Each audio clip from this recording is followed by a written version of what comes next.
much, and welcome to the NCAA Women's Championship presented by Capital One. It is a sun-splashed Sunday afternoon in Tampa, Florida. Dawn Staley, the three-time national champion, arriving in style, leading South Carolina. Tahina Pow, the senior guard, seeking a second straight title. Meanwhile, Paige Bueckers, the three-time All-American, looking for a first championship. And Gino Auriemma, 11 national championships, more than any coach in Division I history. Two Titan programs, UConn, South Carolina, a sea of fans ready to go. It's Champ Sunday, and it begins right now. What does it take to leave your mark?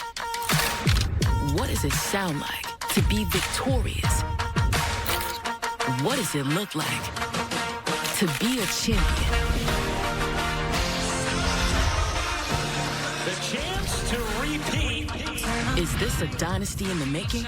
What does it take to go back to back? Focus, sacrifice, resilience. The entire roster is on fire. Maybe it's the mindset, the swag, whatever it takes. Is it reclaiming what's yours? And they've done it in perfect fashion. Standing on tradition, not resting on it. Connecticut looking like a machine. Championship in your DNA. Pressure, that's fuel. Strong, on a mission for this moment. It's all coming to an end. It's surreal that it's my last game in a UConn uniform. This is a heavyweight battle. Basketball on both ends. They've been the standard. Now we meet up. This is the one we've been waiting for. The final step. We have 40 minutes to do everything we have in our entire souls. One game, one chance to finally discover Found what I've been chasing. the one. Get your popcorn ready.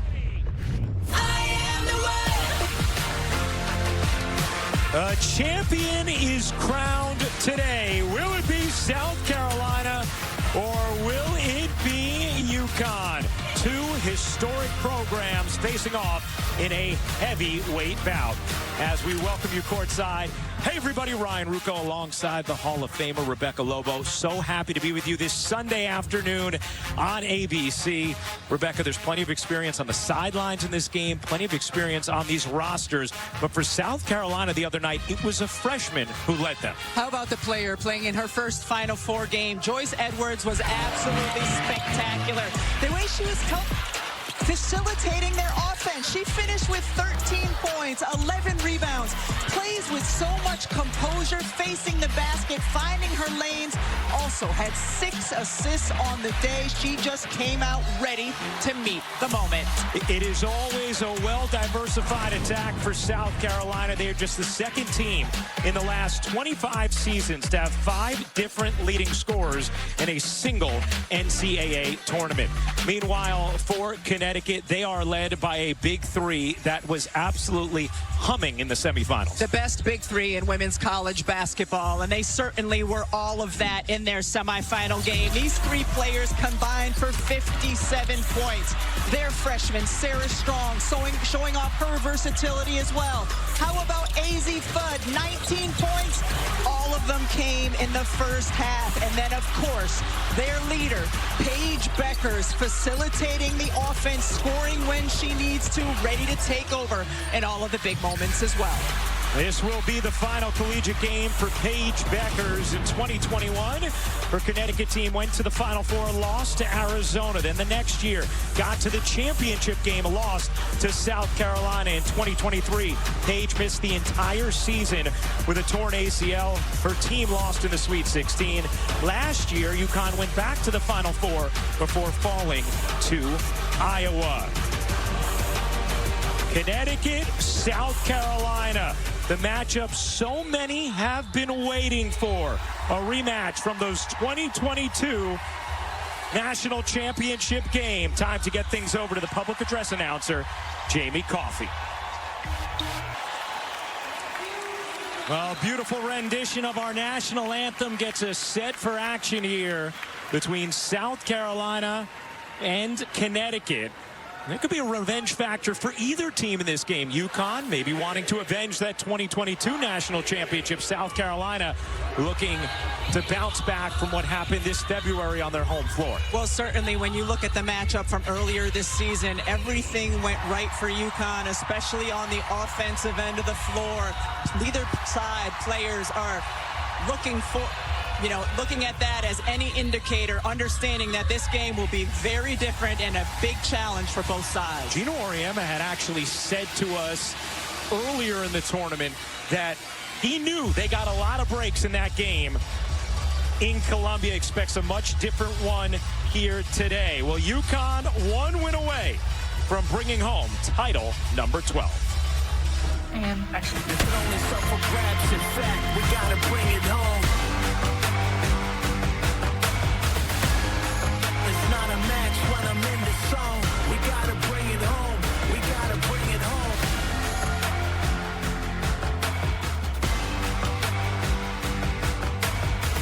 Not giving up until I'm sitting on the winner's throne. We gotta bring it home. We gotta bring it home.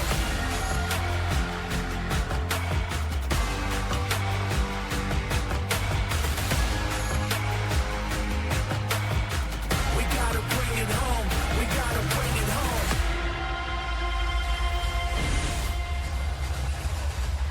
Connecticut trying to bring back title number 12 to Stores. Time for Jamie Coffey to give us the UConn starting lineup, brought to you by Capital One. And now the starters for the UConn Huskies.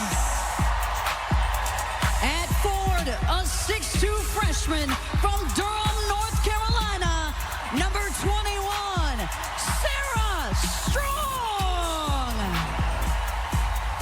At center, a 6'5 freshman out of Cairo, Egypt, number 8, Jenna El Afi. At guard, a 5'9 grad student from San Marino, California, number 20, Caitlin Chen. At guard, a 5'11 grad student out of Arlington, Virginia, number 35, Azzi Fudd. At guard, a 6-foot senior from Hopkins, Minnesota, number 5, Paige Bueckers. And that's your starting 5 for the UConn Huskies. So there are UConn starters. Meanwhile, South Carolina is on the doorstep of a dynasty. It's lit. Oh my. Show me who real. We get it. We get it poppin', you know that we lit. I'm one of the greatest.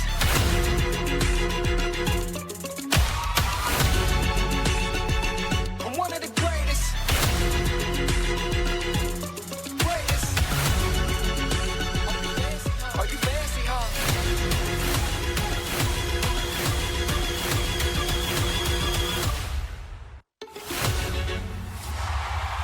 Now, here is the South Carolina starting lineup, brought to you by Capital One. And now the starters for the South Carolina Gamecocks. At Ford, a 6'3 senior out of Ellenwood, Georgia, number 20, Sanaya Fagan. At Ford, a 6'2 junior from Oviedo, Florida, number 21, Chloe Kitts. At guard, a 5'9 senior out of Oceanside, California, 0, Tahina Pow Pow. At guard, a 6-foot senior from Dayton, Ohio, number 23, Bree Hall. And running the point for the Gamecocks, a 5'9 junior out of Atlanta, Georgia, 25, Raven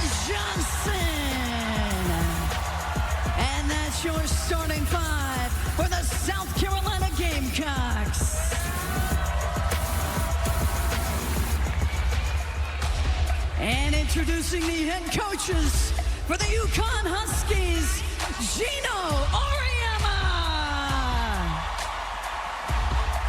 And for the South Carolina Gamecocks, Dawn Staley.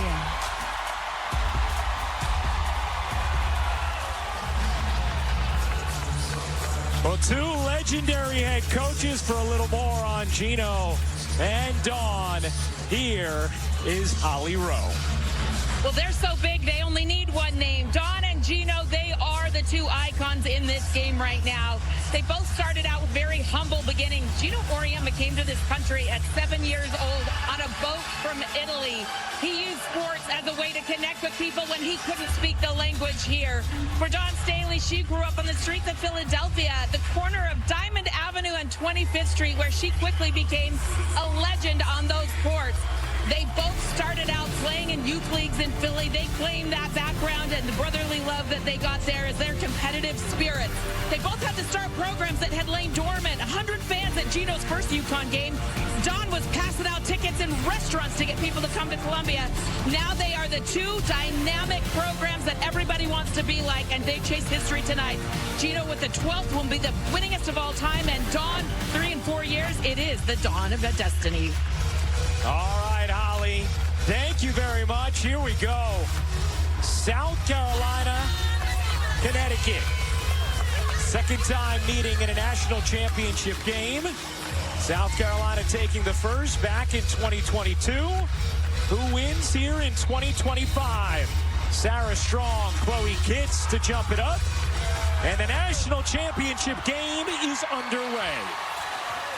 South Carolina is starting out in man-to-man defense. This is the matchup to keep your eye on. Bree Hall, outstanding defender on Paige Bueckers. Fudd trying to get free, could not. Good denial here from South Carolina. Chen will fire. Can't hit the three. Long rebound. Ends up with Bueckers. Can't hit her jumper. Another rebound. This time it's Fudd, and a held ball is going to give South Carolina possession. Azzi Fudd upset. Felt like she had wrestled that away before the held ball should have been called.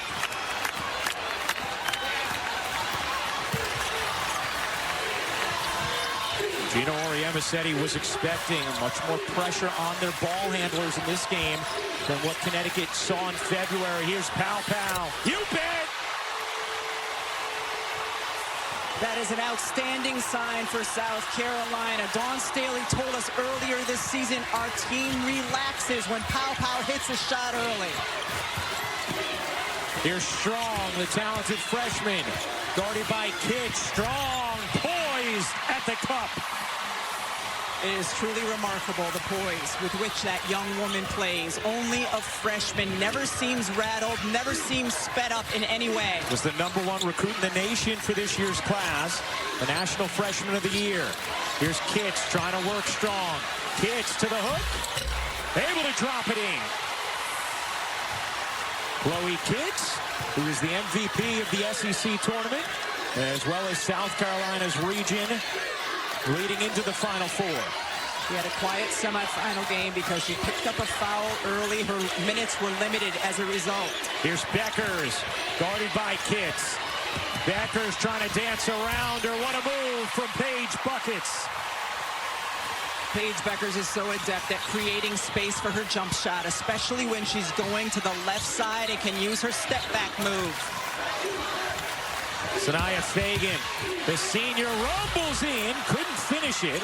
Raven Johnson, another chance, floats it short. Strong has it knocked away, but a foul called against South Carolina. Tahina Pow Pow is a big-time threat from the three-point line. Caitlin Chen got caught up on a screen, has to be feeling confidently about that one, and then Paige Bueckers, the space she creates going left. One of the things Tahina Pow Pow talked to us about yesterday was, my teammates have been begging me to shoot the basketball. Dawn Staley said she wants no hesitation on shots from Pow Pow. There was no hesitation there. Meanwhile, that foul on the other end was on Kitts, her first. Here's Fudd. Strong giving it right back. Fudd, a deep three is off. Rebound Chen. Chen finds the cutter. Fudd, she got that one. You see how much South Carolina is switching defensively. When Azzi Fudd took that first three, it was the big Sanaya Fagan defending her. Fudd had 28 against South Carolina in mid-February. 18 of those in the third quarter alone. Here's Kitts. Not really her forte from out there. Backdoor Johnson gets free. Good action early between UConn and South Carolina. Here's Bueckers. Guarded by Hall. Gives it up. Strong cross court. Chen fakes the three on the drive. Banks it in. That all started when two defenders ran at Paige. Bueckers, UConn had a good job switching sides of the floor. The closeout, Caitlin Chen attacked it. Both teams executing on the offensive end in the early going. Here's Hall. The senior step back is good. Hall has shot it very efficiently in this tournament, 56%, after she shot it just 38% from the floor during the regular season. Bueckers can't get that one to drop, and Kitts the weak side rebound. This is what South Carolina's bigs can do. They can facilitate the break off of their own defensive boards. And hit jumpers like that.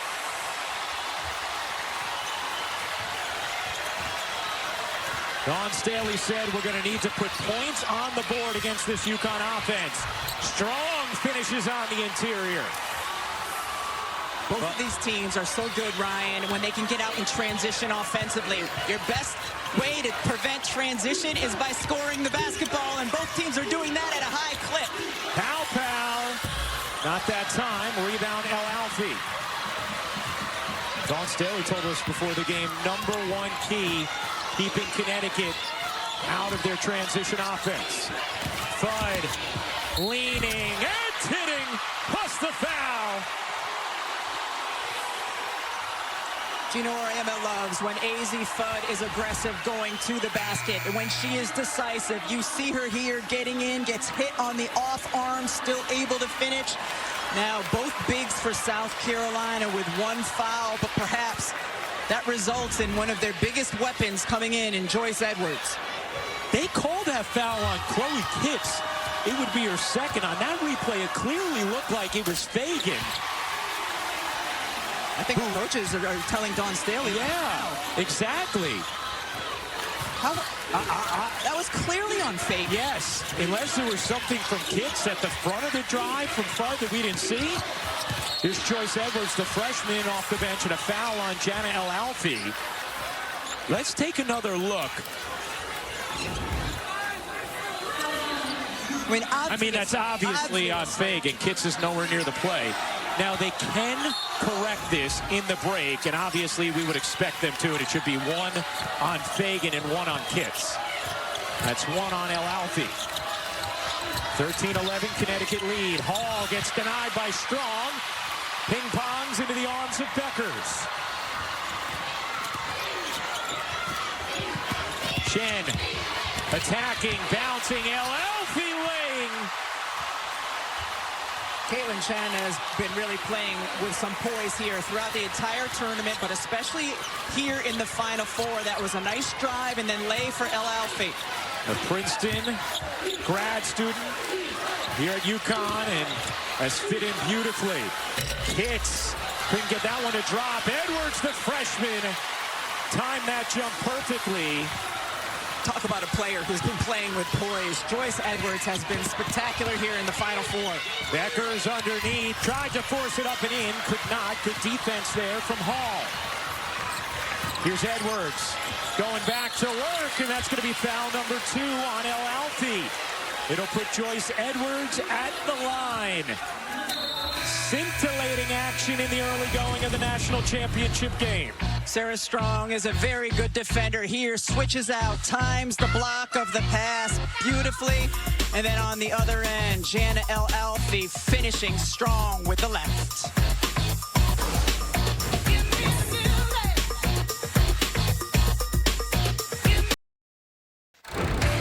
Well, decades of dominance for UConn and South Carolina.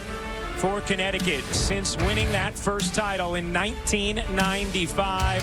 A .926 winning percentage. They had a win streak of 111 games, 6 perfect seasons, and 11 national championships. Since South Carolina's first, led by Asia Wilson, they have won 3 national championships, had a 71-game home winning streak, a perfect season, and have won nearly 90% of their games. South Carolina wins this. They'd have to repeat. They'd also have their 3rd title in 4 years, cementing a dynasty.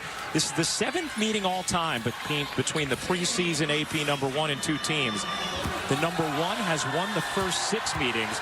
It was South Carolina who was the number 1 in the preseason this year, although it is Connecticut who is the favorite in this matchup today. Interesting, because they're the 2 seed yes. in this NCAA tournament. Meanwhile, we saw Malaysia Full-Wiley come into the game. Part of why South Carolina is so dangerous, the talent they bring off the bench. That foul was changed from Kitts to Fagan, so 1 apiece on Chloe Kitts and Sanaya Fagan. 15-14, Connecticut lead. Bueckers 1 of 4 at the start. That pass stolen by Edwards. Here's Full-Wiley. Has her pocket picked by Fudd. Azzi Fudd off to a great start. After scores or even off of turnovers, Connecticut's guards are pressuring up, trying to prevent get-ahead passes from South Carolina, letting everyone else run back in their transition defense. 7 points from Fudd. Here's Pow. Spinning around, finding Kitts. Ice Brady in off the bench for Connecticut. Here's Full-Wiley. Always electrifying. Full-Wiley dishes. Edwards in a crowd, and Strong able to snare it away.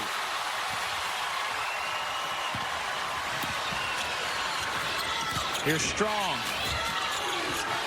Finding Fudd. Back to Bueckers, off the curl. Bueckers unable to hit, now 1 of 5 at the start. Bueckers had 3 straight 30-point games leading into the semifinal.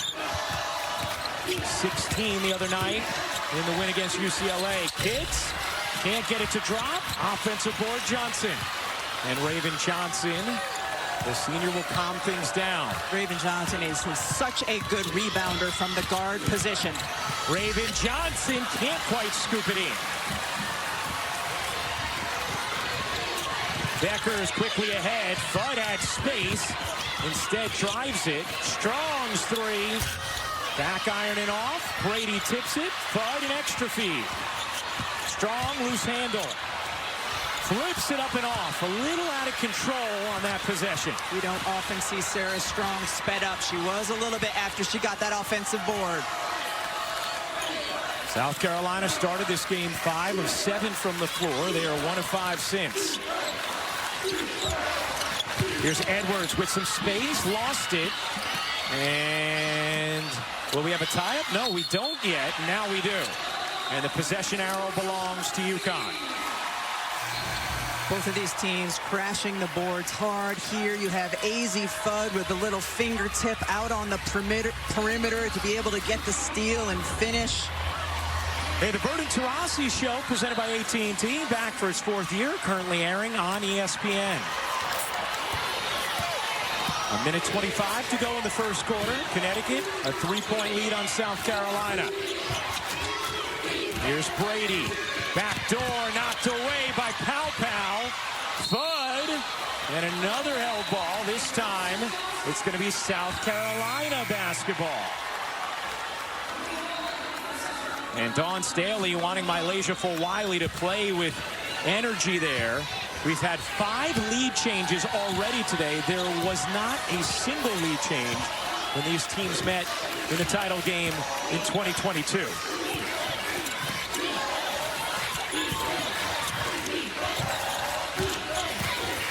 Here's Kitts. Kitts putting it on the deck. Off to Edwards. Edwards can't flip it in. Kitts flips it up and off. Strong able to grab the rebound. Some good looks there for South Carolina. You see how adept their post players are at not only initiating with the dribble, but also passing interior to one another. Bree Hall draws the offensive foul there. They're going to call it on KK Arnold, her first. Well, KK Arnold still moving after the little handoff to Azzi Fudd.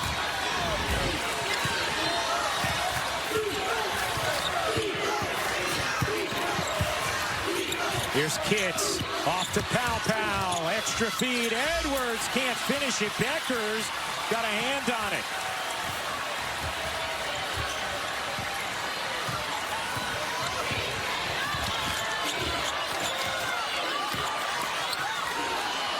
Six rebounds in the quarter for the freshman Strong. 7 seconds left in the frame. Bueckers banks it in. 2 seconds left. Pow flips it ahead. Johnson can't hit, and that'll do it for the first. UConn a 19-14 lead after one. We will hear from Gino Auriemma when we come back. Connecticut a 5-point edge after the first quarter of the national championship game. We'll be back after this message and a word from our ABC stations.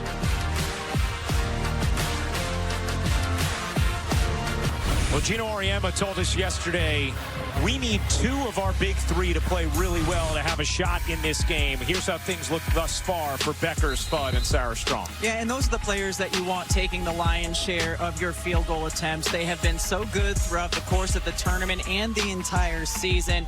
You see the efficiency with which they're shooting the basketball in all areas of the floor as well. Meanwhile, South Carolina starts the second quarter with Tessa Johnson on the floor off the bench. Last year, Tessa had a career-high 19 points in the national championship game as a freshman. Really helped change that game against Iowa, the game South Carolina went on to win. A floor spacer who can be very good from 3. Bueckers, another jumper for Paige Bueckers. And a touchdown lead for UConn. South Carolina has gone more than 4 minutes without scoring. Knocked away. Strong was out, and it will stay here with the Gamecocks. Paige Bueckers just coming off a handoff. South Carolina worked on this so much both yesterday and today of how they were going to try to defend it. That's just a tough shot. Bueckers with 6. Here's Fagan, and she traveled as South Carolina turns it over, their 5th of this first half. Now, Dawn Staley talked about keeping Connecticut out of transition and then also keeping them down from their normal 3-point average. South Carolina has done both of those things thus far, but it's Connecticut who leads by 7. Strong, able to finish. South Carolina needs a bucket. They need something to settle them right now. Joyce Edwards, a good option for that. A 9-point Connecticut lead, an 8-0 run. Raven Johnson gets denied. Sarah Strong flexing. Sarah Strong is an outstanding defender, both on the ball and on the help side. And one of the things she does really well is block shots, keeps her arms up. No contact, no foul. Here's Edwards. Edwards working behind the screen from Fagan. Edwards, oh my goodness, what a soft touch from Joyce Edwards. We saw the poise with which she played yesterday and is very good facing the bucket, using some dribbles to get her to her spot on the floor. Fudd, short, rebound Johnson, an opportunity for South Carolina to creep a little closer, and Ice Brady picks up her first personal. Remember, Jana El Alfie already has 2 on her. See, Joyce Edwards gets the ball outside the 3-point line. Beautiful touch off the glass. I mean, both of these teams have a big, a 4-player who can face up and create off the dribble. Such a luxury. South Carolina able to end that 8-0 run. They started hot from the field, went cold at the end of that first. Here's Fagan. Spinning inside, kicking out, Hall's 3, off, Raven Johnson. There you go, partner, another offensive board from Raven Johnson. I mean, 5'9", she's listed as 5'9", but she is a terrific rebounder, both ends. Edwards gets the touch, freshman to freshman. Fagan, what hands! South Carolina's bigs and their ability and willingness to pass to one another in tight spaces. perhaps the best in the country. Dawn Staley talks about that all the time. They want their bigs to be able to do everything their guards can do passing the basketball. Bueckers, no. Rebound, Johnson. South Carolina making a push. Tessa Johnson pedals it through traffic.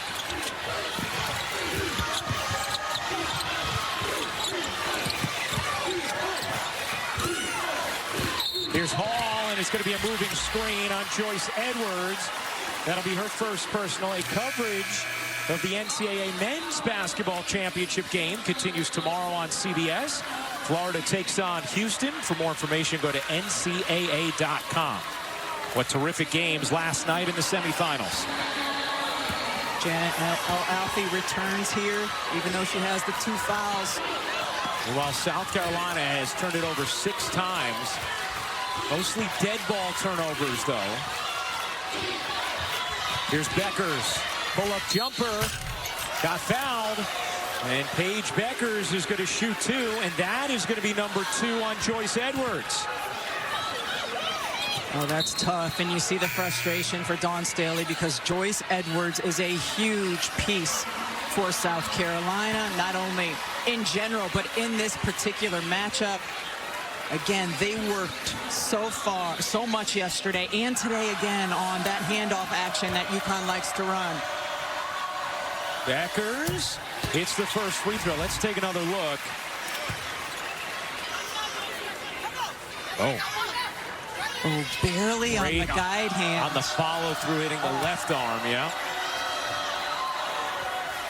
Bueckers hits both free throws. Let's bring in our rules analyst, Violet Palmer. That's a big foul there with Joyce Edwards going out with her second. Violet, is that contact on the follow-through enough to warrant a personal foul there? You know, Ryan, I really don't think so. The ball was already gone. She had her follow-through. It looked like she got the shot off pretty clean. All right, great stuff, Violet. Appreciate the insight. Meanwhile, Kitts unable to finish on this end. Fagan tracks it down. Johnson can't hit the 3. And again, Raven Johnson, another offensive board. Here's Tessa storming in, gets the foul against Sarah Strong. And that will be the first foul on the talented freshman who's a little shaken up afterwards. Ryan, when these teams met in the regular season, all those long rebounds UConn was getting, and it was fueling their fast break the other way. South Carolina outstanding, corralling those deep rebounds here today. They already have 8 offensive rebounds in this first half. That was something Gino Auriemma talked to us about yesterday. Concern for the way South Carolina can attack the offensive glass, even though it's not as much of a hallmark for them as it has been in years past. No Aaliyah Boston, no Camila Cardoso, still a part of the repertoire. And here was the foul on Sarah Strong on the drive from Tessa Johnson. She got hit on the face, but she was reaching in before that, which is where the foul came. Meanwhile, we'll see how South Carolina navigates after a tough second call against Joyce Edwards. She is back on the bench. Kitts and Fagan each have 1. El Alfie has 2 for Connecticut. Sarah Strong with 1. Here's Fudd. All on Fudd. Into the corner. Shade wide open. And hit the 3. El Alfie keeps it alive. Bueckers will fire. No. And Raven Johnson the rebound. Connecticut yet to hit a 3 in this game. They are 0 for 5 from downtown. The biggest hallmark for UConn on the season, the difference in their wins and losses, is their inability to make shots from the 3-point line. And their 3 losses shot 24% from 3. Fagan buries the jumper. Sanaya Fagan has the experience and the calm for this South Carolina team. The lead has been cut to 3. An 8-2 push from South Carolina. Bueckers kicks it out. Fudd can't get it to drop.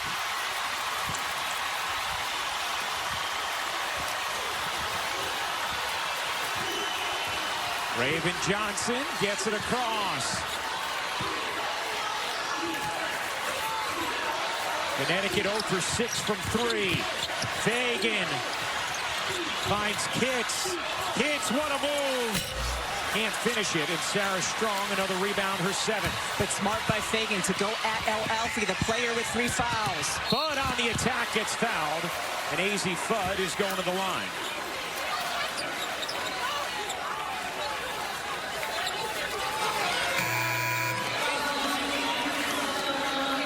And you can see Dawn Staley saying she's pushing off as Gino Auriemma has a conversation with Jana El Alfie. Dawn Staley has an extended one with Gina Cross as Fudd hits the first free throw. Now, one of the things Gino Auriemma said to us yesterday, Rebecca, he said, look, if we shoot like we did against UCLA, if we play like that, we're going to win. He said, what we need to figure out is if we're not clicking on all cylinders on the offensive end, how do we find a way to win then? That's what you were talking about before. Those losses in the regular season, they weren't able to navigate those games where they didn't have it going from 3. Thus far, even though they're cold from 3, they still have a 5-point lead.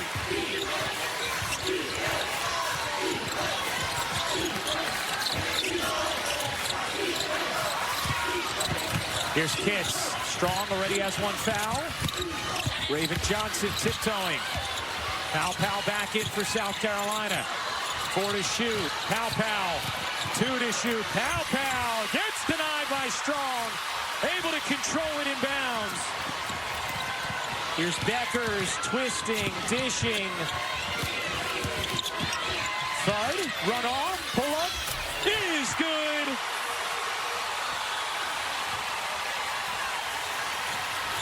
$11 points for Azzi Fudd.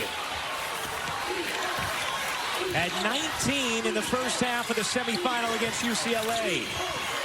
Tessa Johnson, a big one. Short. Strong with her 9th board.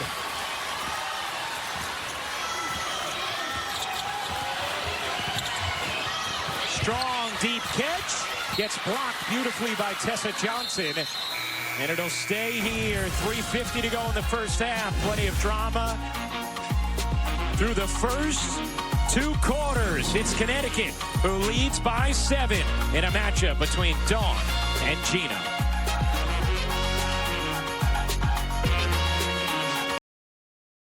Back at the national championship where UConn leads South Carolina by 7. And the best freshman in the country, Sarah Strong, has been on full display here. She has remarkable hands. She catches everything thrown her way. She's been able to block shots in this one. She's gotten on the ground for loose balls. She just makes such an impact here. The last block, she was on her descent. Still able to not only block the ball, but keep it in bounds. Her hands are remarkable. We heard Diana Taurasi and Sue Bird the other night calling her baby Jokic with the way she plays. So we asked Sarah about that, and Sarah said, you know what? That's a huge compliment to me because I actually study a lot of Nikola Jokic film and try and implement aspects of his game. Strong deep catch and 2 more for Sarah Strong. Connecticut a 9-point lead. Not an accident that the play was drawn up for Sarah Strong coming out of that huddle. South Carolina started 5 of 7. They are 4 for 18 since. Strong 8 points, 8 boards for Wiley again as Fudd steal it away. Azzi Fudd to the cup. Mylacia Ford-Wiley can be such an X factor for South Carolina because when she's in open space, especially in transition, she can be virtually unstoppable. Azzi Fudd has done a nice job on her here in this first half. And Wiley's been limited to just 3 minutes in this first half for South Carolina. Here's Raven Johnson, can't pop it in. Loose ball, dug up by Pow and Fudd, the reach in. We saw Azzi Fudd do this early in the game as well, just able to get in, just the help side, the poke, and then pushes it out in transition and finishing the other way. For a little more on Mylacia, let's check in with Holly. Well, Dawn Staley was frustrated with Malaysia early in this game. She pulled her out, and I could overhear her say, "You've got to play today." Later, she sidebarred with her in one of the huddles. She is pushing Malaysia to play the right way. That starts on the defensive end, and if they need her scoring offense, she can help them score when it gets challenging, but she's got to perform defensively. Well, no doubt, Ali. I mean, Malaysia Full Wiley, when it comes to pure talent, she has no doubt the highest ceiling on South Carolina's roster. And there's games like the Sweet 16 against Maryland where the offense was basically exclusively run through her in the fourth quarter. She can change the momentum of a game within the course of 3 or 4 possessions. Fudd drives it, kicks it. Chen attacking, gets blocked by Johnson, controlled by Kitts. Big defensive play there from South Carolina. Can they cash in on this end? Kitts, deep catch. Kitts unable to finish through the contact. Another great rebound by Sarah Strong. Strong trying to go coast to coast. We'll ask for some help. Bueckers right back to Strong. Couldn't flip it in. And Raven Johnson the rebound. Raven Johnson has had a massive impact on this game. Only 2 points, but a massive impact. And now can't quite hit the jumper. Strong, her 10th board. And Raven Johnson told us the other day, people always want me to do different things. I just try and impact winning however I can. She's been tough on the defensive end. She's been all over the offensive and defensive glass. Just pure toughness here in this first half. South Carolina's gotten some good looks, but have gone cold after the hot start. They've missed 16 of their last 19. Here's Chen, 5 to shoot. Into the arms of Bueckers, 2 to shoot. They don't realize it. Brady doesn't get it off. And Connecticut with the shot clock violation. And coming up at halftime, it's the Dove halftime report. Elle Duncan, Andrea Carter, Chinea Gumake with first half reaction and keys to the second half. Outstanding, sparkling, shimmering stars right there at the desk. They are sparkly and shimmery today, aren't they? That's right. That's what we call a double entendre. That's right, because every time they are that in their personality and analysis. Meanwhile, that turnover was the first of the quarter for Connecticut. Rebecca, anything South Carolina can do on this end to get their offense going? You know, when Joyce Edwards was in the game, they went to her and tried to get that working. I've liked Chloe Kitts when she's been trying to initiate because she can be a handful, especially against this smaller UConn lineup. Johnson connects. Big 3 there, set up by Full Wiley.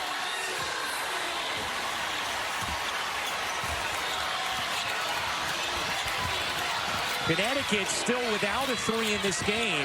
And now Johnson comes up with a steal. For Wiley, big one on the way. Off, Dowda, battling. Can't get it to go, but a foul. And free throws here for Miriam Dowda. As the personal is called on Ashlyn Shade, her first. This is the first we've seen UConn's smaller lineup in this game. It's a lineup that's been so effective for them all season long, but in it, what happens? Another offensive rebound for South Carolina. 10 offensive rebounds for South Carolina as Dowda hits the first. A season 2 of Full Court Press premieres Sunday, May 3rd on ESPN and ESPN Plus. The 4-part docu-series takes an unparalleled behind-the-scenes look into the lives of Hannah Hidalgo, Flau'jae Johnson, and Kiki Iriafen. Sarah Strong with her 11th rebound of the half. 7-point game and about a 5-second difference game in shot clock. See how much UConn winds this down here. Bueckers eyes the clock, gives it up, gets it back, 8 to shoot, into Strong. Bueckers to the corner, Shade, connects! First 3 of the game for Connecticut. Fudd knocks it away, and South Carolina with 1.4 to make something happen.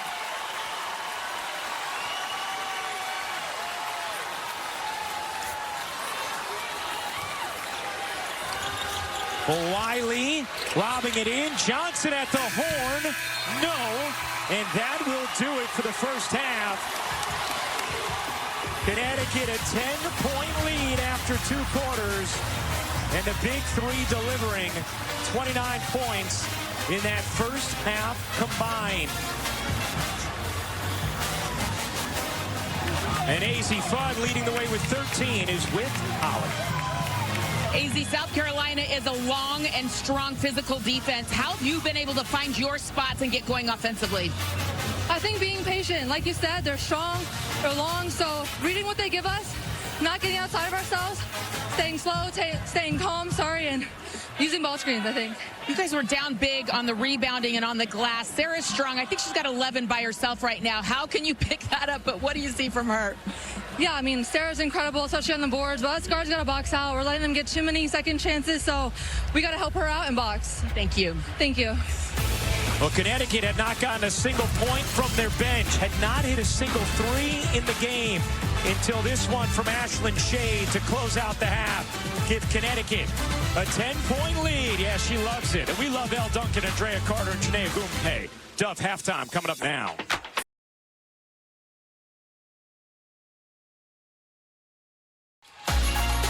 The NCAA Women's Championship presented by Capital One. Getting ready to start the second half in Tampa. And Connecticut a 36-26 lead on South Carolina with a national championship on the line as we welcome you courtside once again. Ryan Ruocco alongside the Hall of Famer Rebecca Lobo. Really fun first half. And even though Paige Bueckers wasn't her usual efficient self shooting, the way she impacts the game you could see all over. If she is on the floor, she is going to be impacting her team on both ends. And we saw that in the first half. UConn was able to get an easy look from Sarah Strong because Paige Bueckers on the opposite side of the floor. Look at Bree Hall. There's no help side defense there because of all the defensive attention you have to give to Paige Bueckers, one of the elite passers and facilitators in this game. She can get to the spots on the floor where she wants to score. And then how about this? Look at the defensive attention she gets the last play of the half, and what does she do? Deliver the ball perfectly to Ashlyn Shade to get UConn its first three of the half. Let's check out today's game track brought to you by Invesco QQQ. Bueckers, Strong, and Fudd with 29 of Connecticut's 36 points. South Carolina has had 8 different players score.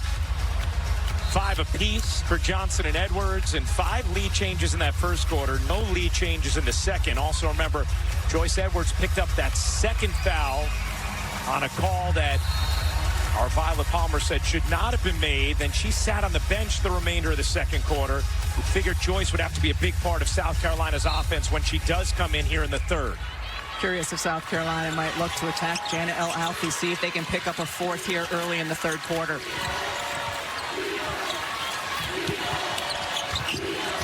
Alfie with 2 personals, guarding Fagan, attacking her. Fagan unable to finish, and Strong has her 12th defensive rebound of the game.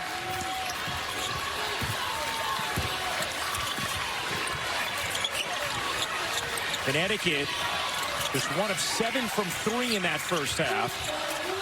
Here's El Alfie putting it on the deck, bouncing it out. Chen attacks the closeout. Her leaner is short. Rebound, Pow. Pushing pace for South Carolina with Connecticut back. Pow as it wrestled out of bounds by Bueckers. It'll stay with the Gamecocks. It's a rare opportunity for South Carolina to try to push out and transition. Tahina Pow takes advantage of it. Really good hands. I think that was all basketball by both Fudd and Bueckers. Just 4 fast break points for Connecticut in the first half. Hitz unable to hit the 3. Rebound loose, scooped up by Bueckers. South Carolina with just 1 fast break point in that first half. Fudd can't lay it in, but gets fouled by Bree Hall. And free throws here for Azzi Fudd. Fudd, who was significantly under the weather in 2022 in the national championship game, really struggled against South Carolina. Played just 16 minutes, was 1 of 3 from the floor, had just 3 points, but bouncing back in a big way today. For a little more on Azzi Fudd, let's send things over to Holly.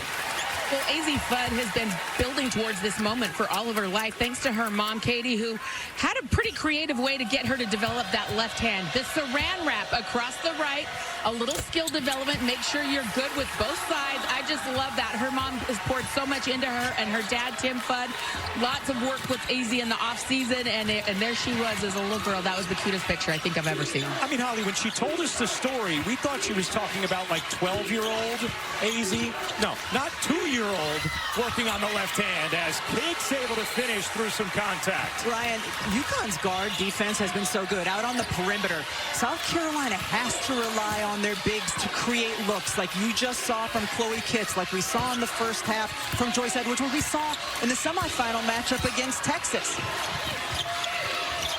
Here's Bueckers giving it up. Fudd already with 15. Can't get that to drop in. Hits the rebound. Here comes Pow Pow. Pow Pow. Off to Hall. Lobbing in. Edwards quickly in off the bench. And a foul is going to go against UConn. It'll be on Azzi Fudd, her second. Talk about how tough that Connecticut defense is. Man, just so many contested shots for South Carolina, and they were above 50% on the uncontested ones. There just weren't enough of them. Here's Pow Pow. Dipping inside, throwing it out of bounds as South Carolina turns it over. Can we revisit the saran wrap for a second? You and I are both parents. We know that there is a multitude of uses for saran wrap. I did not know until we saw that picture and heard that story that was one of them. Does that keep toddlers in bed through the night? You let me know. Maybe an NIL deal with saran wrap coming for Azzi Fudd.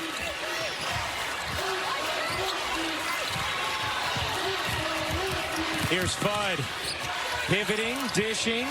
Chen will fire way off. And the rebound to Fudd. Another chance for UConn.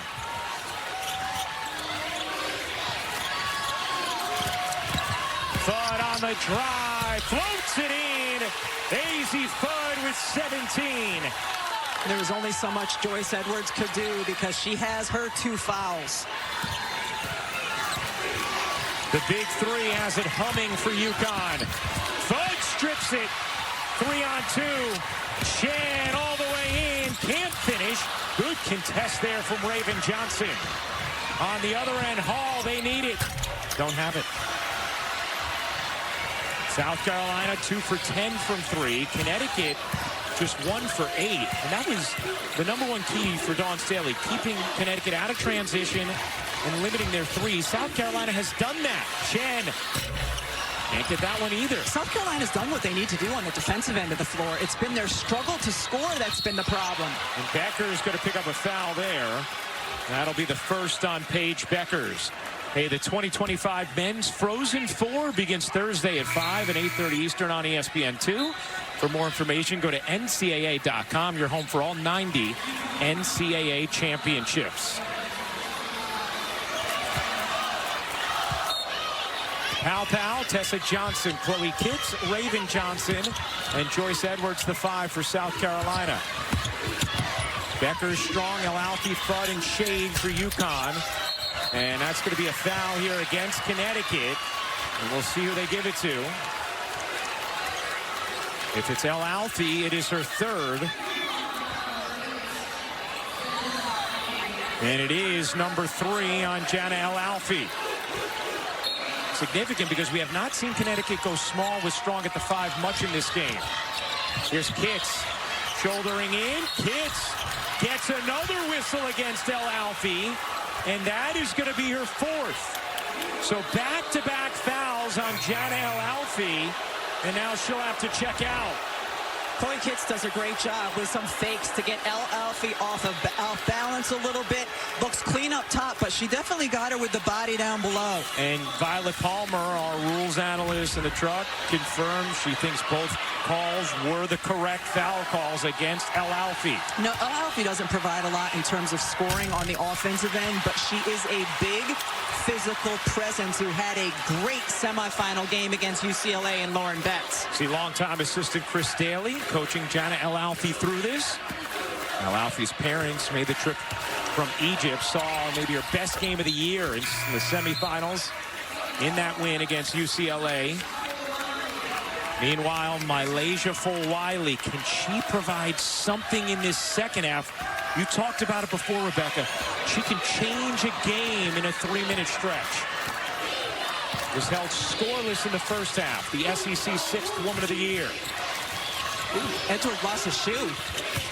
Strong, soft touch for Sarah Strong, and the freshman with another double-double. That might normally have been Joyce Edwards' help in double inside, but she had to get her shoe. Tessa Johnson can't finish it. Rebound Fudd on the weak side. 13-point Connecticut lead. Fudd, what a move. Azzi, Fudd, all the way in.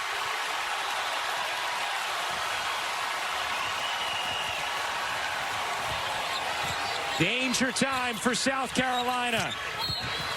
And a whistle going to go against Ice Brady.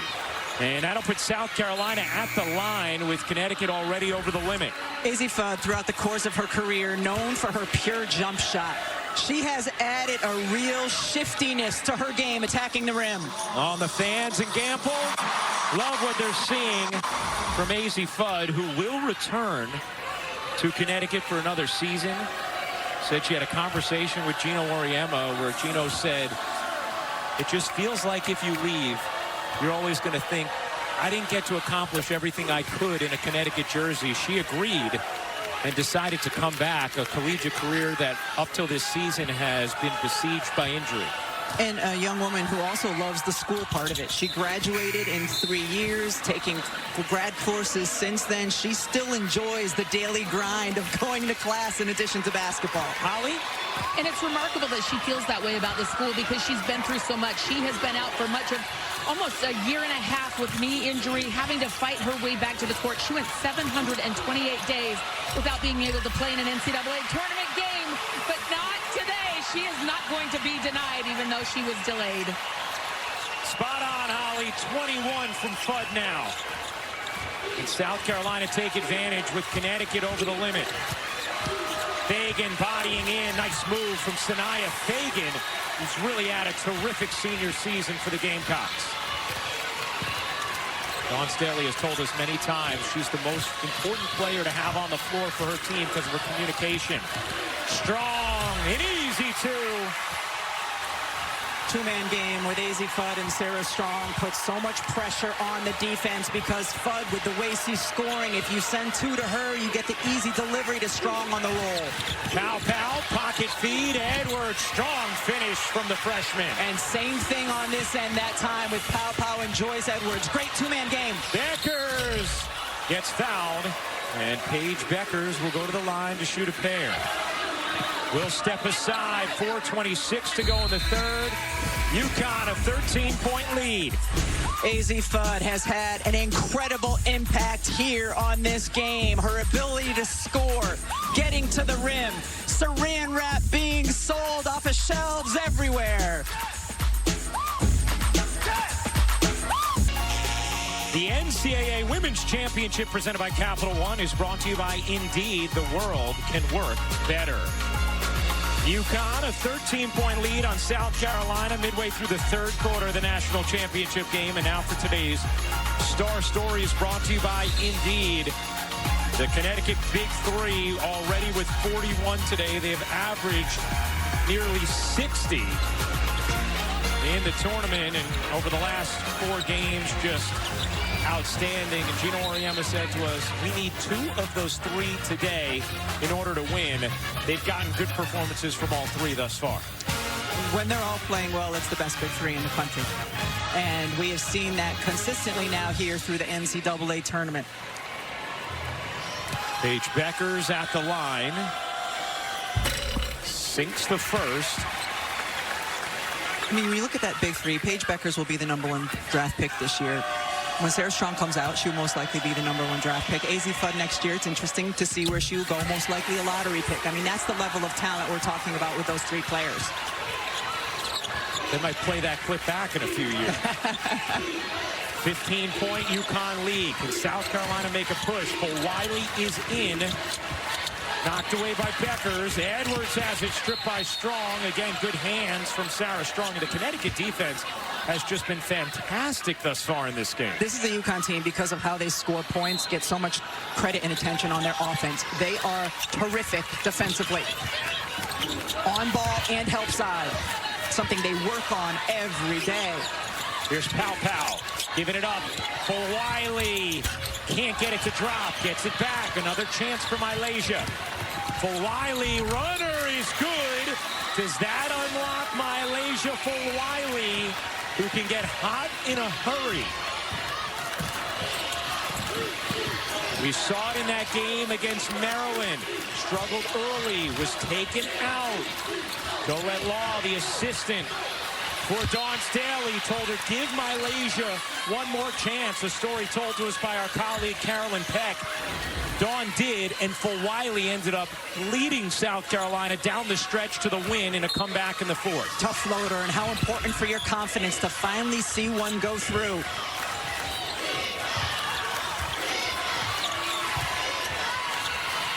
Wiley knocks it away.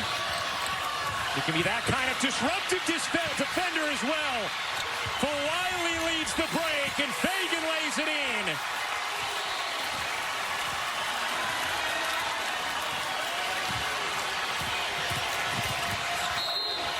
And a timeout taken by Connecticut.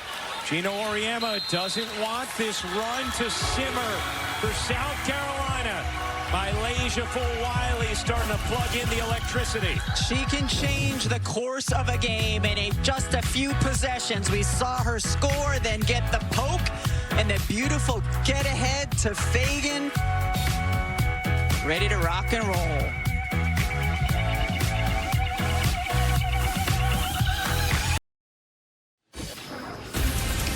Here in Tampa, where South Carolina has cut into the lead. Malaysia Wiley has been super impactful on both ends of the floor. We've seen her run in and get a shot, help side, coming over to get the block on Sarah Strong, and then the poke out front, leading to an easy two the other way for Sanaya Fagan. She has been so good and impactful here in a very short stretch of time. And Malaysia for Wiley has had this kind of connection all season long with Khadijah Sessions. When Malaysia Wiley comes out of games, it's Khadijah Sessions who sits and talks and coaches her. Khadijah has known Malaysia since she was in the 5th grade, and even in practices, that's the coach who is in her ear. They watch film together. There's an incredible amount of trust between those two women. 3:10 to go in the third. Strong fakes the three, gives it up in the corner. Fudd, you bet! Azzi Fudd is on fire. 24. What an answer. And you can use your 4-player as the facilitator to get the pass to Azzi. That's going to be the second foul on Strong, and free throws here for Joyce Edwards. And you can see Dawn Staley upset with what happened on that previous trip down the floor. You don't help off the strong side corner. Just the second three of the game that UConn has hit as Edwards misses the free throw. South Carolina now 7 of 11 from the line. South Carolina looking for a second straight title in a 3rd in 4 years, a 4th overall in the last decade. Connecticut seeking a 12th title and their first since 2016. Strong's three is good. Joyce Edwards was right there. She was right there with a hand in the face. Now UConn has the long ball working. Edwards spinning, gets denied. Hits working the interior, dives in, couldn't finesse it home. UConn with their small lineup now, which had put Paige Bueckers on Chloe Kitts defensively. Arnold wheels back out. Fudd fakes the three. Gives it up. Shade. Attacking. Laying. Couldn't finish it. Bueckers the rebound. Underneath. Bueckers gets the whistle.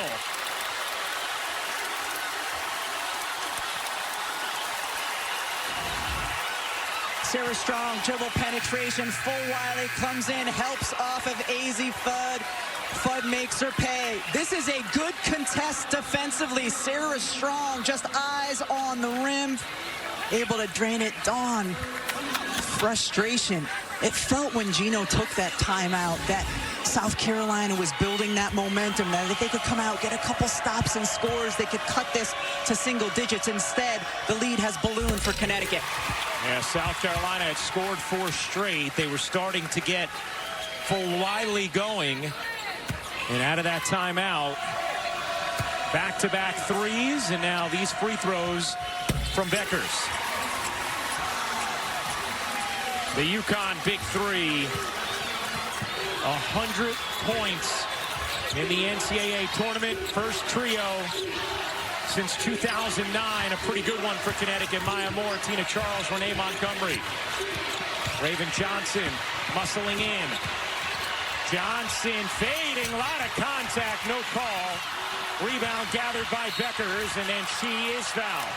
But Ryan, that is not a recipe for success offensively for South Carolina. For Raven Johnson to be going one-on-one and backing down, but that's what they've been left with because of how good UConn's perimeter defense has been. We've had so many coaches throughout this season talk to us about, everybody always likes to comment on the fluidity of Connecticut's offense. It's their defense that's so impactful. We have seen it here today, just like we did against UCLA. Arnold gets denied, but fouled. And that'll be number 3 on Edwards. Free throws here for KK Arnold. UConn in its small lineup. That leaves Joyce Edwards defending on the perimeter, defending a guard. And that time, KK Arnold recognized that she had that quickness advantage. Now South Carolina going a little bit smaller to match UConn's lineup.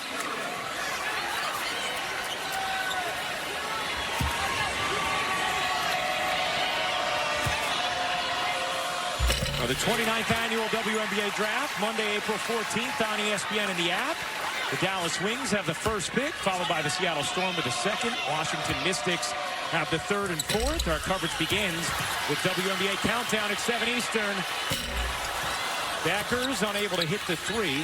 Paige Bueckers, the presumptive number 1 overall pick.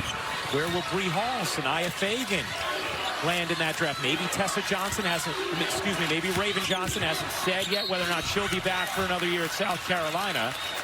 As Strong picks up her 3rd. Here is our current mock draft now that Olivia Miles, the Notre Dame point guard, chose the transfer portal rather than the WNBA, was the projected number 2 pick. Tessa Johnson to the line with under a minute to go in this 3rd. The UConn lead has swelled to 19. As Johnson hits the free throw, we check in with Holly. I want to follow up what you're talking about, UConn's defense and how good they are, but this is going to make WNBA GMs salivate. Sarah Strong, 90 steals and 65 blocks this season. No UConn player in history has more than 75 steals and 60 blocks in a season. And she's a freshman playing this level of defense. She got called for the foul there, but she has made such a huge impact. 90 and 65, guys. And again, doing it today. 15 points, 14 rebounds, blocks, and steals for Strong. As the foul is called on Edwards, and that will be her 4th. So now Chloe Kitts will come and get the talented freshman Joyce Edwards.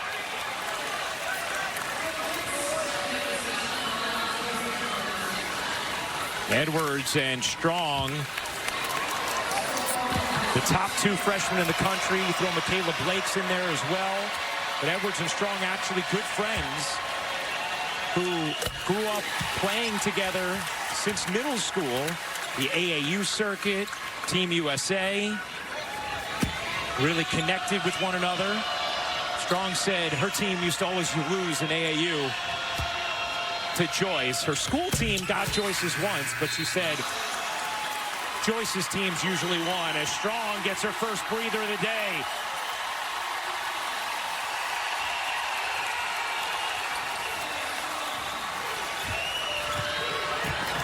What a performance from the freshman. 17 points, 14 rebounds, 3 assists. Pow off on a 3. Raven Johnson couldn't hold the board. And a foul is going to be called on South Carolina on Tessa Johnson. She was trying to force the tie-up and gets whistled for the personal.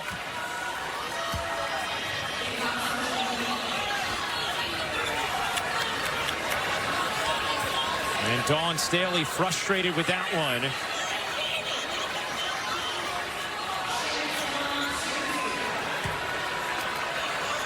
And I think you could see Gina Cross saying, look at the foul count, which so far 14 personals called on Connecticut and 12 on South Carolina. I mean, that's fair. She's on her arm. You know, Tessa Johnson's grabbing Ashlyn Shade's arm, and it's right in front of the official. They tend to let a little bit more physicality go, like in the post, than they do out on the perimeter when it's so obvious. 20-point lead for UConn. Violet Palmer in the truck agrees with the call as well, our rules analyst. Here's Pow. 6 seconds left in the quarter. Pow spinning, taking, can't finish. Rebound Griffin, and that'll do it for the third.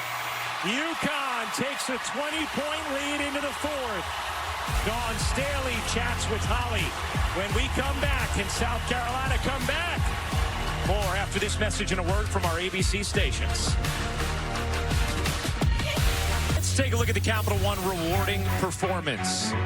Connecticut's defense has been absolutely stifling today, and it's not always what's obvious. How about the fingertip and then the help inside to prevent an easy look?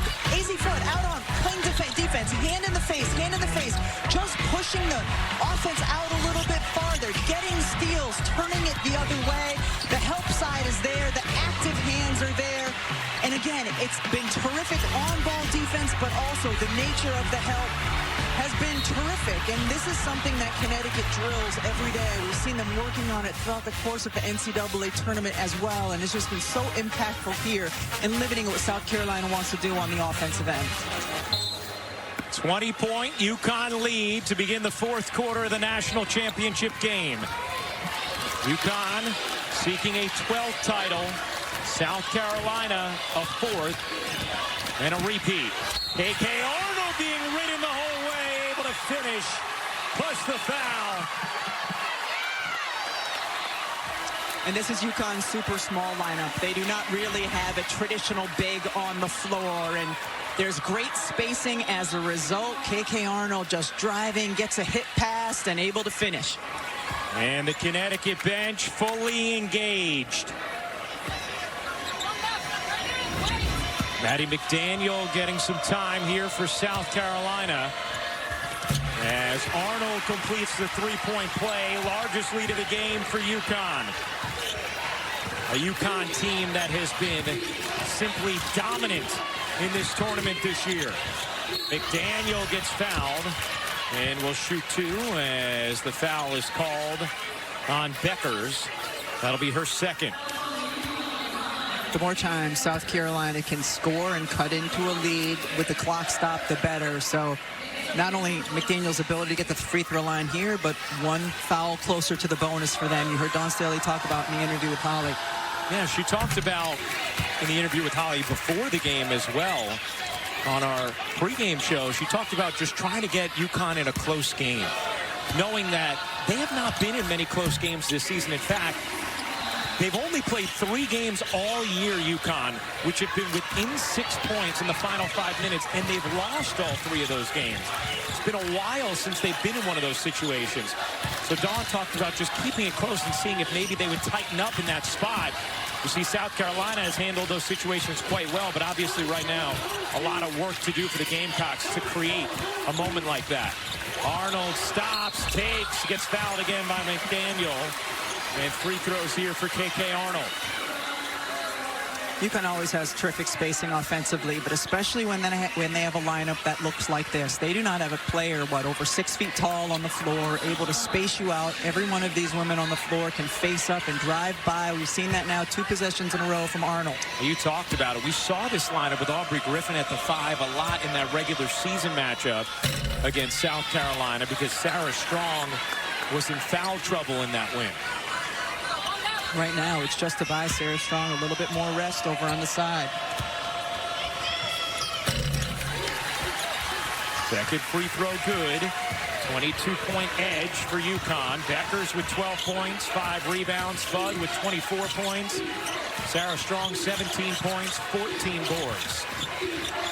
KK Arnold battling inside against Chloe Kitts. And called for the foul.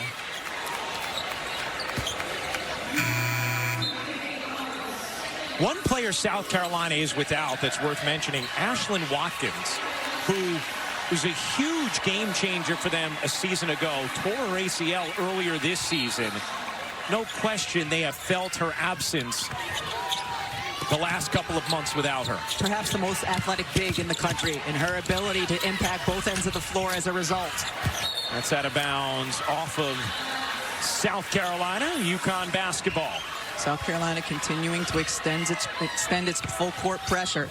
Has not been a problem so far for UConn. Strong back in with Bueckers, Fudd, Arnold, and Shade. Pow, Tessa Johnson, Bree Hall, Maddie McDaniel, and Chloe Kitts for South Carolina. Here's Bueckers. Her jumper is good with a hand in her face. You cannot defend that handoff any better than South Carolina did. 14 for Bueckers. Steal from Shade. Fouled by Kitts. And the Connecticut defense just suffocating. Sometimes it doesn't matter how much you work on something defensively. This is handled pretty well. Kitts comes out, contests, has the length right there. Paige Bueckers simply unbothered. Dad Bob loving what he sees, out of his seat to celebrate. Strong, oh, what a finish! Reversing it home.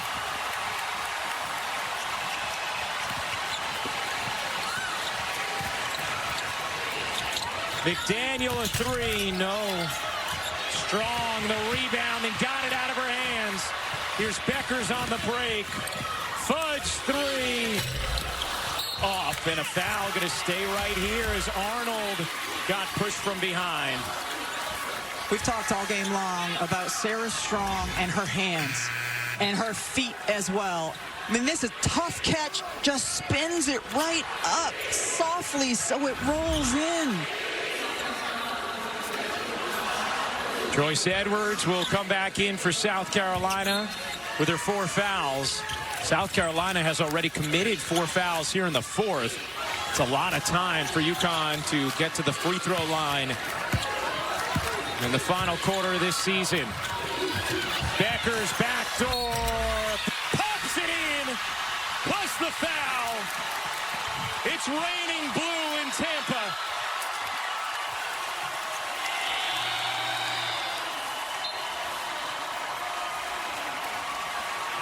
Wow, Paige Bueckers reading the cut. The ball delivered beautifully.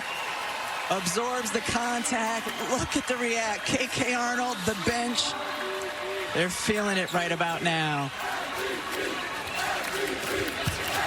Paige Bueckers now tied with Maya Moore for the most points in NCAA tournament history in her career, and now ahead of her, Shamika Holtzclaw and Caitlin Clark, the only players with more total tournament points than Paige Bueckers. Edwards flings it out. A 29-point UConn lead. Edwards lost it out of bounds. Going to stay here. More unrelenting defense from UConn. And what's remarkable is we're 3 minutes into the 4th quarter. Oftentimes you see teams play like that in the 1st quarter. UConn's still doing that here into the 4th. Lob it into Edwards. Edwards can't get the bank to drop. Strong just volleys it into the backcourt. Bree Hall able to flag it down.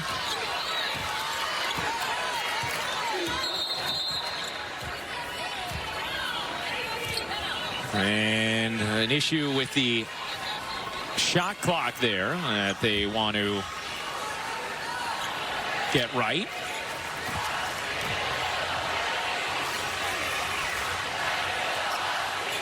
They reset it on the slap from Strong.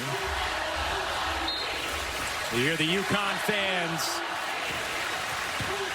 in love with what they have seen so far today. Fulwiley dashing through. Beautiful finish from Malaysia Fulwiley, the star sophomore. Been held to just 4 points today. Fudd fakes the three. Strong does as well. Fudd gets a clean look. Little off, and Edwards couldn't handle the rebound. It's going to stay here with UConn. UConn has hit just 3 threes in this game. I think if you would have told anybody before the game, hey, UConn's going to go 3 for 14 from 3, they would have thought South Carolina is going to be right in this game. And be limited to 6 fast break points. Their defense has just been sensational, and they've gotten it done inside the arc on offense. Arnold on the attack. Arnold lays it in.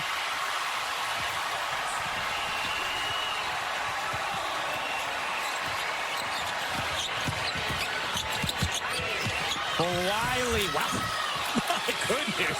What a move from Malaysia Fulwiley. And good job to go quickly as well, because you need as much time as possible. On the other hand, you see UConn deliberate, walking the ball up the floor. Will be looking to stay aggressive while using clock. Under 6 minutes to go.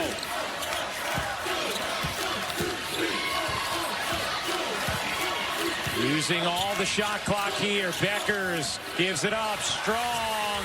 You bet.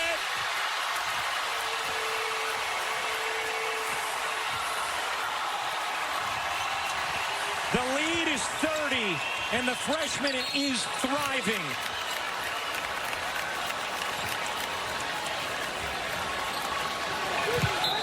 How about 22 points, 15 rebounds, 5 assists in her first national championship game.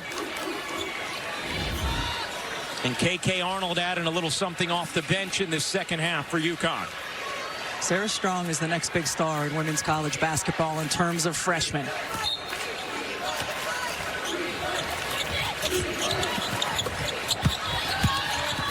Strong trying to come up with a steal. Bueckers does.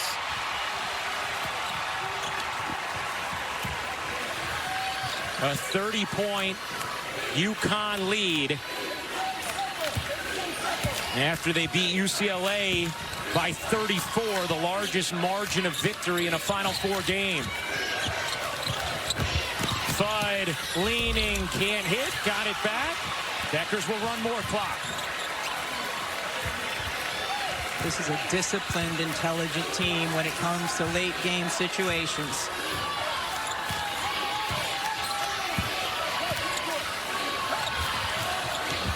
Strong, 2 to shoot. Strong rumbles in, kicks out. Fudd, little off, another offensive rebound. And UConn can run more clock.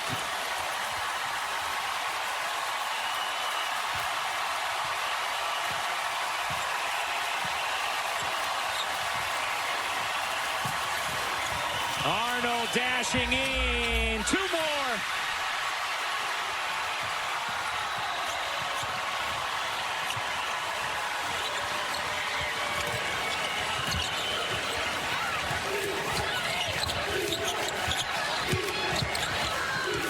Fagan gets held up, out of bounds, 4:01 to go in the fourth. UConn on the doorstep of title number 12. Everybody in on the act today for Gino Auriemma's squad. Azzi Fudd with 24. Sarah Strong with 22. And 17 from Paige Bueckers in her final collegiate game.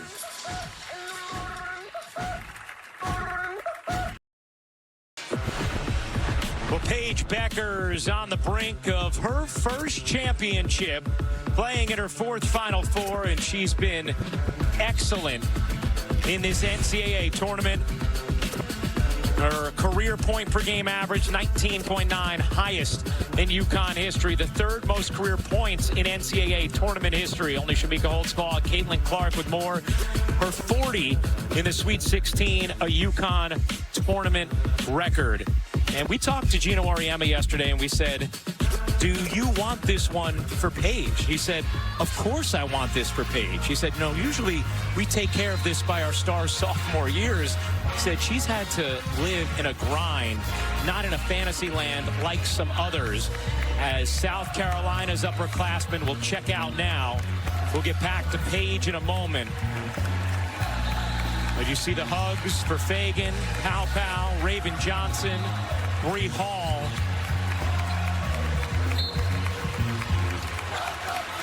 We asked Dawn Staley yesterday about whether or not she's thought about it being the final game for so many of these impactful players in her program who have won a couple of national championships here, have been to Final Fours every year of their collegiate careers.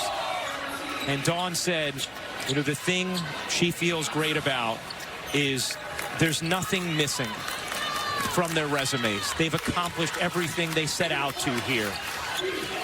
And she also knows they are prepared to make an impact at the next level.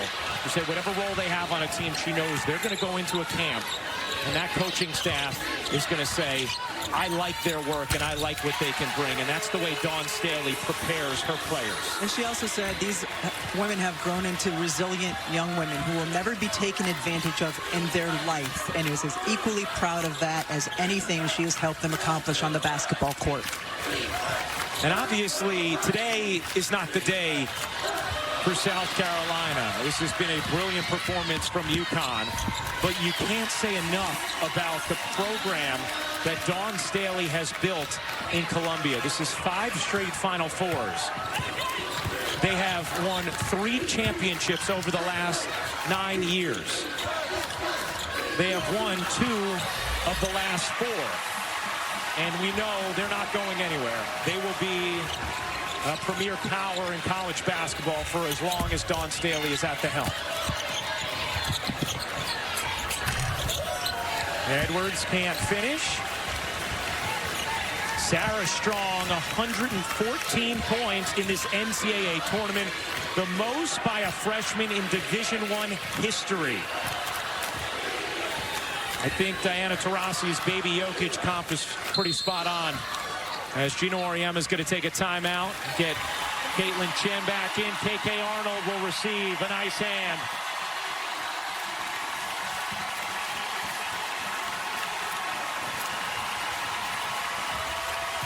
.220 to go. The Connecticut faithful behind their bench on their feet. Bueckers one to shoot, off one leg. Can't drop it in. Rebound kicks. Had it taken by Shade. And UConn will run more clock. Gino Auriemma was talking to us about that win in Columbia in mid-February. At that time, the question was, could UConn compete with the best in the country? They had lost to Tennessee. They had lost to USC. They had lost to Notre Dame. Bueckers, not that time. And he expected to go in the locker room and see them really celebrating that win against the Gamecocks. Instead, he saw them totally businesslike. And he said, that gave me a good feeling for what was to come. Paige Bueckers said it wasn't celebratory, it was motivating. It was the first example of what we really could be. And it's exactly what they have been over the last couple of months.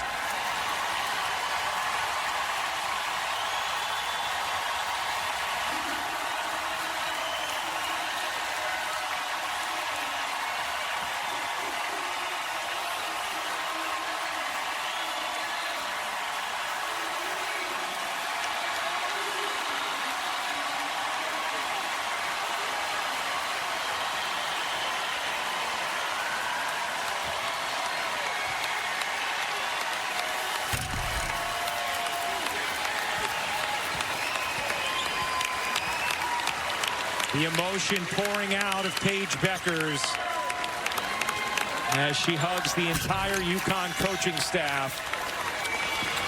We were talking to her yesterday about her relationship with Gino Auriemma, and she said it is definitely one of one.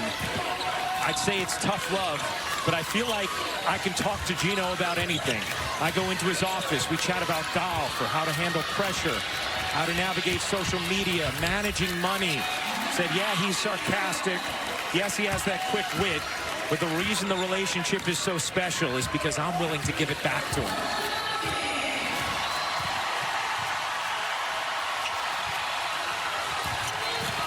Under 1 minute to go.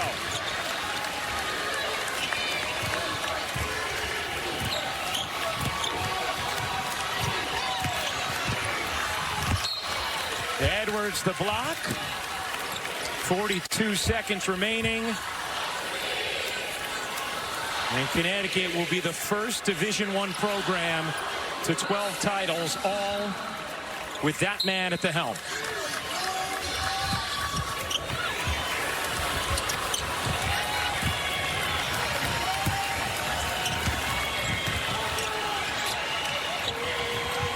For Wiley, buries the three. Just a slight differential game and shot clock here. So there'll have to be one more tiny possession as Connecticut gets ready to celebrate. Gina Cross, the official, telling the bench, hey, it's going to be a violation, so don't quite run on the floor yet.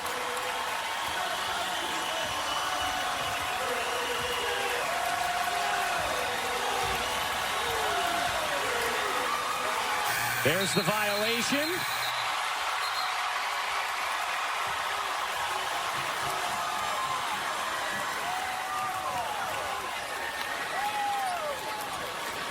And there's the buzzer. It's an even dozen for Gino Auriemma and Connecticut. The final page in the book of Bueckers is title number 12 for UConn.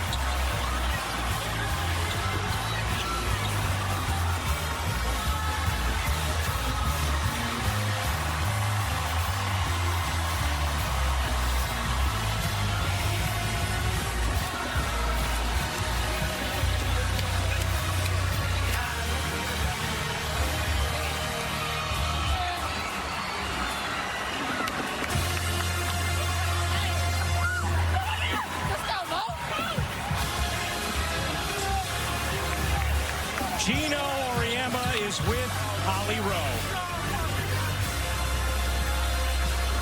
Coach Auriemma, it's been a while. 2016, the last time you and your team felt this way. Go through that handshake line and hug your kids. What does it mean to you?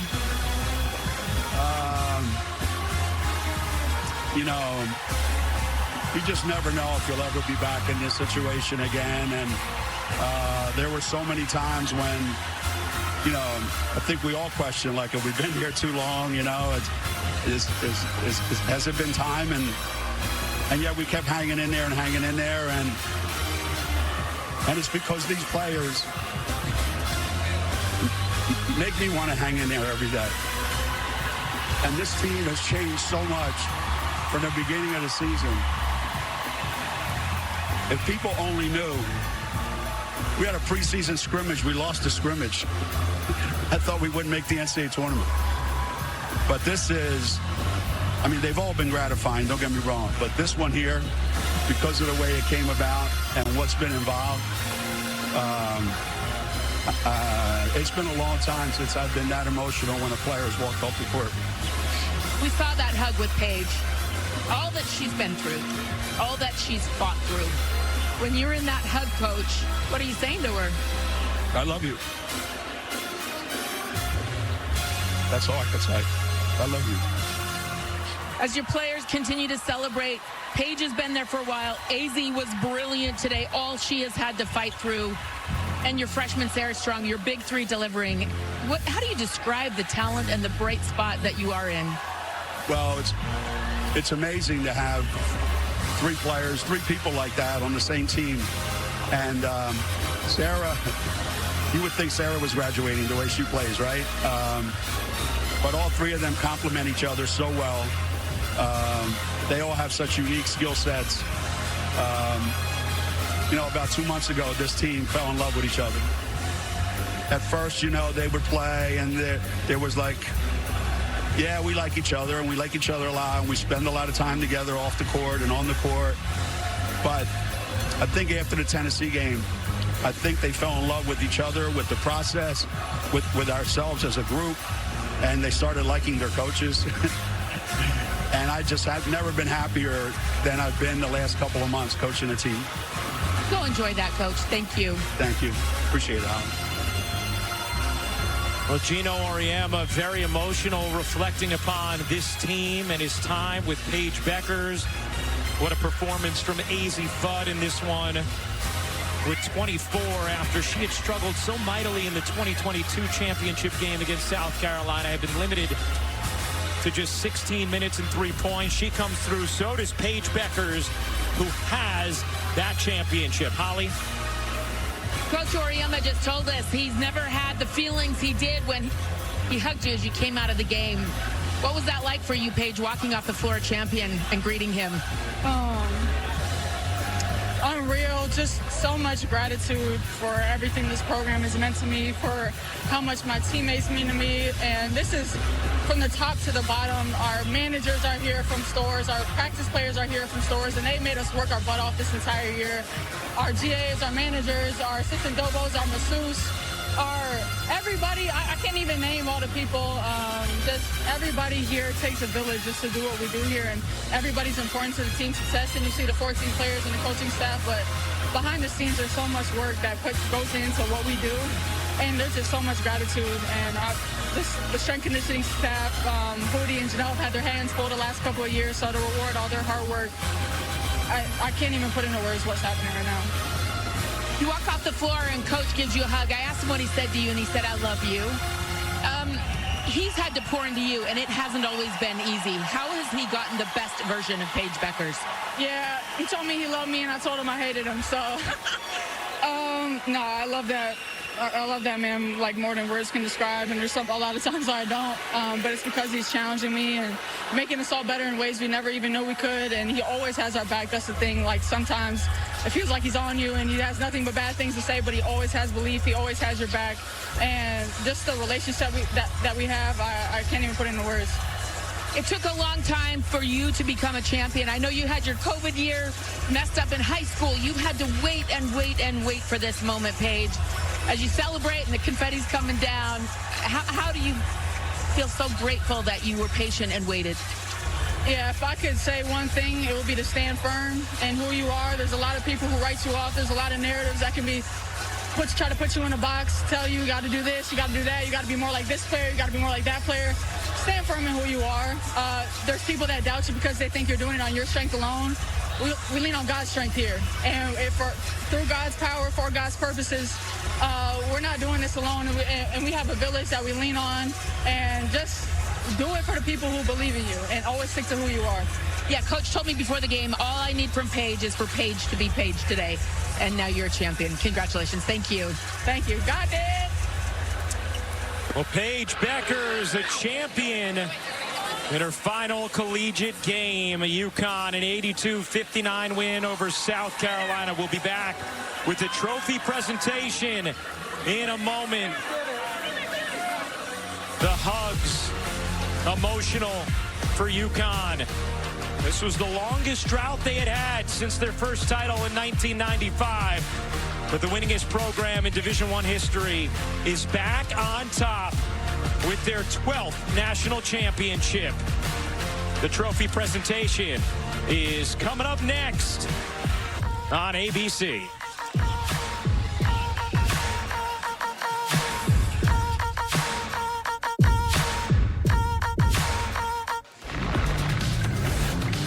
Well, UConn is your national champions here in 2025. Gino Auriemma through the years. Back, starting with Connecticut in the late 80s. Won their first championship in 95. Went through so many stars. And you know what? The face has changed some. The eyes eventually needed some aid. The hair got a little grayer. But one thing has remained the same, and that's he is a champion. And now the pilot of title number 12 for UConn. And Gino Auriemma, he said to us yesterday, if we play like we did the other night against UCLA, we're going to win. They certainly played like that. Absolute dominance in the semifinal and today from Gino Auriemma's team. Just incredible connectivity, rhythm, defensive ferocity. And when you look at the most national titles by a head coach, Gino at the top of the mountain with 12 now. Pat Summitt with 8. Kim Mulkey with 4. 3 of them at Baylor, 1 at LSU. Dawn Staley with 3 titles in the last decade at South Carolina. And Tara Vanderveer, the legend at Stanford, with 3 before retiring. One of the things Gino was really trying to emphasize to his team was, don't worry about the fear of losing. That's trying to run away from something. Think about the joy of winning. Try and run towards something. He said, I've lost before in Final Fours. I've lost more than I won. You know how they introduce me? As a champion. They don't mention the losses. All it takes is one to change your life.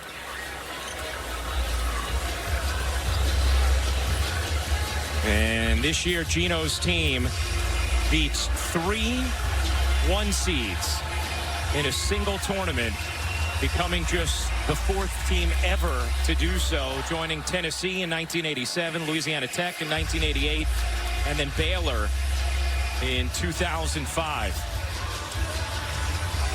A run of historic dominance for UConn in this particular tournament. Only real gut check time you could think about was down at the half against Oklahoma.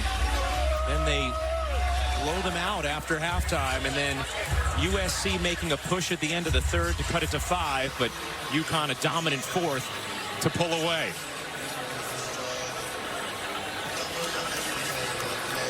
Sarah Strong with 24 points, 15 rebounds, 5 assists. Paige Bueckers, 17 points, 6 rebounds, and 3 assists. Azzi Fudd with 24 points on 9 of 17 shooting. We are getting set for the trophy presentation here in Tampa. Now, entering this year, Paige Bueckers was one of 18 UConn players all time to play in 4 Final Fours. She was the only one who had not won a title. She has now. Time for the trophy presentation. Let's get it to the podium. And the best in the business at it, Holly Rowe. Well, thank you very much, Ryan.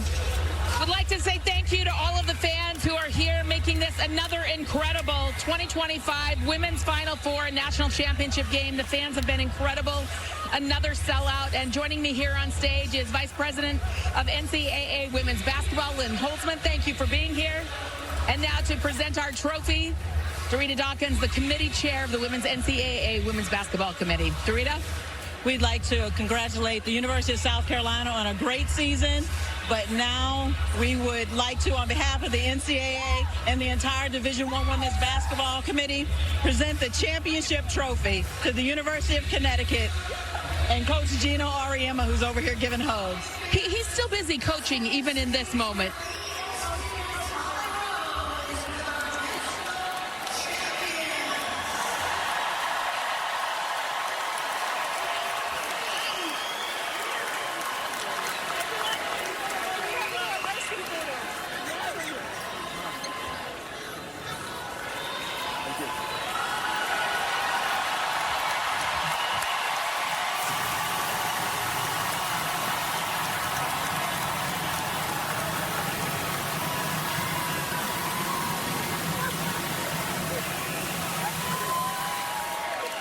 Well, Coach Auriemma,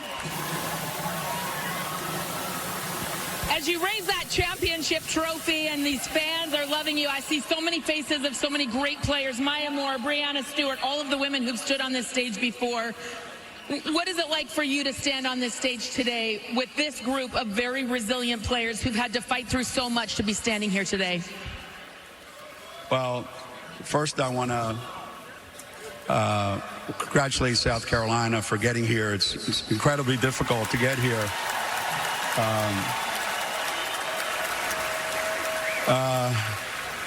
Second, I want to thank UConn Nation for showing up. They always do. We have the greatest fans in the world. I think all of my former players that are here, you know, when you cut down the nets and everybody gets a little piece of it, I wish we had enough nets that every one of them got a piece of it, because that's how much they mean to us.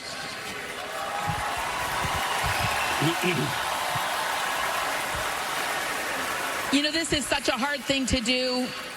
This is now the 12th for UConn basketball. You told me yesterday there were 100 people at your first UConn basketball game. There were.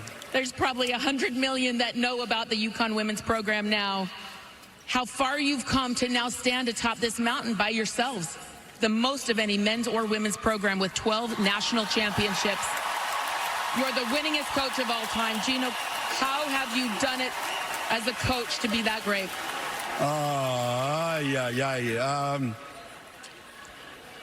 This is one of those things that happens. It's funny, this afternoon I went for a walk, right? And as I'm walking outside the hotel, at one point I said, you know, hey, dear God, you know, like, I don't need one of these, but damn, my players do, man. Can you do it for them? So I think it means a lot to me personally, obviously, that we can still do this after all these years. But I've said this 100 times. Tomorrow I get up in the morning and I'm the same person. I have the same things and same friends and same family. But these kids, their lives have been changed forever. And I'm glad that I had a part in that. Thank you so much, Coach. And now to announce the most outstanding player of the 2020 Women's National Championship game and Final Four, Azzi Fudd.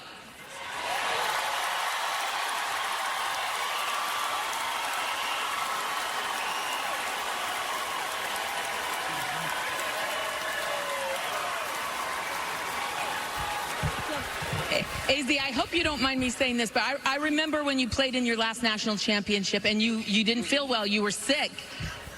It didn't go the way you wanted, and then injuries mounted, and your career didn't go the way you wanted, and now here you stand. Where does this reservoir of resilience come from in you? Just the people I surround myself with. My teammates, people I'm with every single day, they support me, encourage me. I lean on them, and they're there for me every day. My family, the coaching staff, the support staff here, just the people I surround myself with. I think that, you know, their resilience then, like, feeds off into me. I saw you with this beautiful hug with your mom and dad. I know they've poured a lot into you, as has this entire team. The lowest moments to the highest of highs right now, how have they lifted you up? Every single day. I mean, they're the reason I'm playing basketball. They taught me most of the things I know. So shout out, where are they? Shout out mom and dad. But to be able to stand here, just see all the people that I love in the crowd, the people that I love here up on the stage with me. I don't even have words to describe this moment right now. Okay, Paige and Sarah, come here really quick, really quick, really quick, really quick. Stay here, stay here. Okay, we've got the seniors going out. We've got the freshman that has been absolutely brilliant. Paige, what do you say to this crowd and the fans who have embraced you? And what are your words for the future of this team? Well, obviously, thank you. This turnout has been great. Tampa's treated us well. We feel all the Husky love. I want to say a special shout out to our managers and practice players who came all the way from stores. And all the alums who showed up to support us, just everybody here to support, a sold-out crowd. That's a great environment for women's basketball.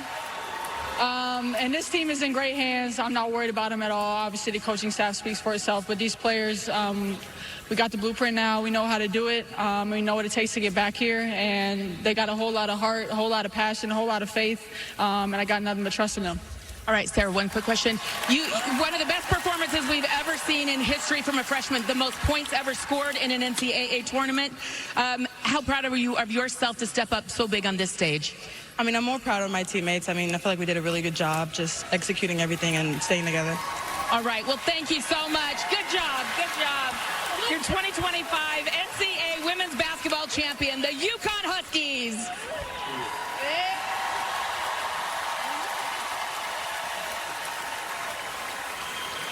All right, Holly, thank you very much. Ryan Rucco alongside the Hall of Famer Rebecca Lobo.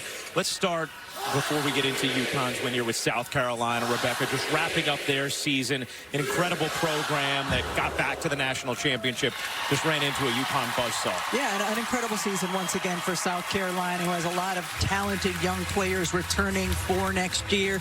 A senior class that's done so much for that program, leading them to 4 Final Fours, already with 2 national championships. Dawn Staley has done such an incredible job as well building that program, but certainly a team that is going to be very, very good again next season. Meanwhile, for UConn, you saw the way Gino Auriemma was emotional there, talking about how badly he wanted this for his players, and what a dominant run from this group through this March and early April to this 12th title. Coach Auriemma prepares his teams for March better than any coach in college basketball, and he's done that for the last 40 years. And he said, you know, the last few years there's kind of been an asterisk by their team because of all the injuries that they have dealt with, and he pours in so much to his players, and it starts in the preseason and goes throughout the course of the year, how demanding he is and how much he holds them accountable to one another and to him and his staff. And